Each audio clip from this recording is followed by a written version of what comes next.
how to print sheet in Smartsheet. So first go to Smartsheet and then just open up the sheet that you want to print. Next is click on file here at the top left and then click on print. Okay, now here just customize your settings here. Select your if you select here which ones you're going to print, the entire sheet or just select the rows. So and then you can just select your paper size, margins, the orientation and the scaling here as well. And then if select which ones you want to include on your print, and then if you want to add a note to your header, you can do that here.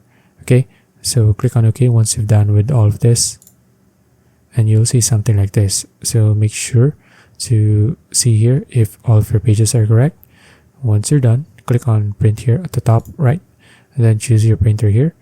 Of course, select your pages here that you want to print, and then as for the copies, how many copies, and then your color here. And then if you want to see more settings here, click on this one, and then you can just select which ones you want to change here. Okay, so once you're done with all of that, you can just click on print and you're done. So that's it. If you found this video useful, please like and subscribe for more videos like this. See you in the next one.